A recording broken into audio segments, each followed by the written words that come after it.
Circle draw कीजिए, उसके अंदर एक और सर्कल ड्रॉ कीजिए और उसके अंदर एक और सर्कल ड्रॉ कीजिए। अब जो अंदर वाला सर्कल है उसके अंदर अपने जो बहुत ही महत्वपूर्ण लोग हैं उन्हें रखिए, जो आपके जीवन में महत्वपूर्ण भूमिका अदा करते हैं। जो दूसरा घेरा है उसमें कम महत्वपूर्ण लोगों को रखिए। मान लीजिए आपने पहले घेरे में 3 लोग रखे, अब दूसरे घेरे में 2 और लोगों को रखिए और उसके बाद 3 और लोगों को रखिए। अब देखिए उसमें आपका स्थान कहाँ पर है? नहीं है ना? ऐसा होता है कि हम अपने जीवन में अपनी महत्वता को भूल जाते हैं। और यहाँ पर मैं ये भी पूछूंगी कि क्या उसमें जो घेरा था उसमें आपने भगवान को या उस शक्ति को महत्व दिया या प्रमुखता दी जो कहीं ना कहीं आपके साथ है, जो विश्वास के रूप में आपके साथ है? हम भूल जाते हैं और ऐसे ही हम अपने आप को भूल जाते हैं। मैंने कहीं से बहुत अच्छी कहावत सुनी और वो कहावत इस तरह है कि जो दुख होता है वो सिर्फ अपना होता है और जो खुशियाँ होती हैं वो सभी की होती हैं।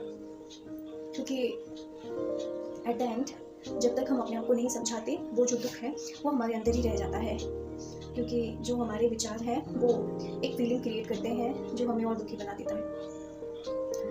और अगर हम अपने हर चीज़ देखें, चाहे वो बाहरी हो या भीतरी हो, तो हमारी लड़ाई अक्सर खुद से ही होती है, अपने विचारों से, अपनी भावनाओं से।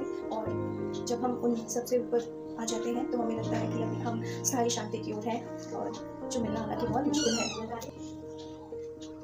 हम अक्सर भूल जाते हैं अपना ख्याल रखना, अपने शरीर को, अपने आप को टाइम देना। अपने आप को जीतना कितना इम्पोर्टेंट है ना, आवश्यक है कि हम भी उस अपनेपन को पहचानें, अपने आप को टाइम दें। क्योंकि आप देखते हैं कि जब हम अधिक दुख के क्षण में होते हैं तो हम अपने आप को अधिक पहचानते हैं और समझते हैं कि हमारे अंदर क्या काबिलियत है ना। और दुख के क्षण तो ऐसे होते हैं कि हमें अपने पढ़ाई का भेद पता चल जाता है। अपने आप को टाइम देने से हम अपनी खूबियों को और अपनी कमियों को बहुत अच्छे से पहचानने लगते हैं और वो आगे हमारे एक अच्छे चरित्र के निर्माण में सहायक होती है। हमारी जो अंदर की मजबूती है वो पहचानने में सहायक होती है और जो एक अच्छे भविष्य के निर्माण में सहायक है। तो द इम्पॉर्टेंट इज दैट हमें अपने आप को टाइम देना चाहिए, एक आवश्यकता है। और धीरे धीरे आप देखोगे कि आप एक सॉलिट्यूड की तरफ चले जाते हो जहाँ पर किसी की अनुपस्थिति आपको अधिक चिंता में नहीं रखती है और आप खुद में जीना सीख जाते हो। और वो एक बहुत ही अच्छी या चरम स्थिति है, मैं कह सकती हूँ, जो आपको स्थायी शांति की तरफ ले जाती है। तो अपने आप को भी पहचानना ज़रूरी है। और आप समझ जाते हो कि जो मैं हूँ उसमें जीऊँ, मुझे किसी के लिए बनावटी बनने की आवश्यकता नहीं है।